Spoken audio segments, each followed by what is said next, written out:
पाठ 10 काबुली वाला। मेरी 5 साल की लड़की मिनी से घड़ी भर भी बोले बिना नहीं रहा जाता।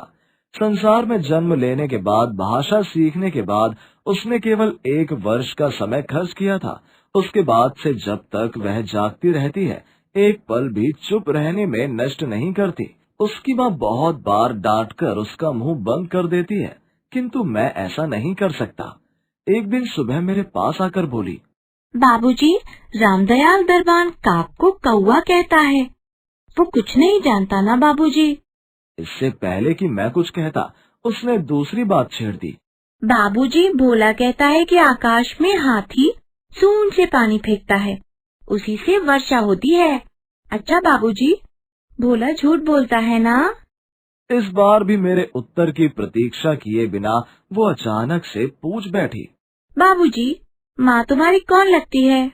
मैंने कहा, मिनी तू जा, भोला के साथ खेल, मुझे कुछ काम है। मिनी वहीं खेल में लग गई।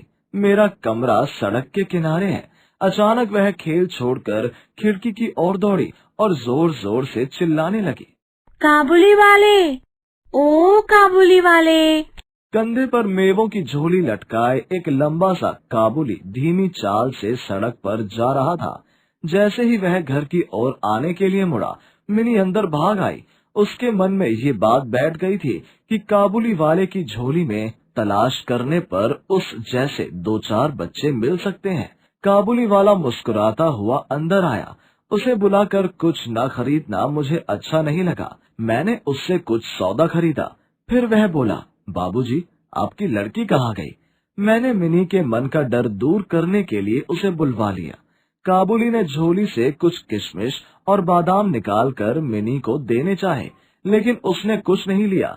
डर कर वह मेरे घुटनों से चिपक गई। काबुली से यह उसका पहला परिचय था। कुछ दिन बाद मैं किसी आवश्यक कार्य से बाहर जा रहा था। मैंने देखा कि मिनी काबुली से खूब बातें कर रही है और काबुली मुस्कुराता हुआ सुन रहा है। मिनी को अपने पिता के अलावा ऐसा धैर्यवान श्रोता नहीं मिला था। मुझे पता लगा कि काबुली प्रायः प्रतिदिन आता था। उसने किशमिश बादाम देकर मिनी के छोटे से हृदय पर अधिकार कर लिया था।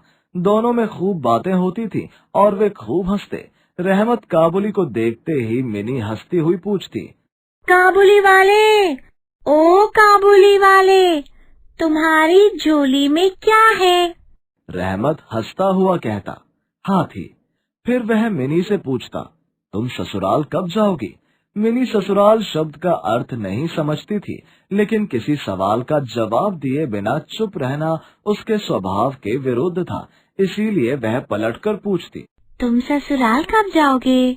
रहमत अपना मोटा घूंसा तान कर कहता, हम ससुर को मारेगा। इस पर मिनी खूब हंसती। हर साल सर्दियों के अंत में रहमत अपने देश जाता था। जाने से पहले वह सब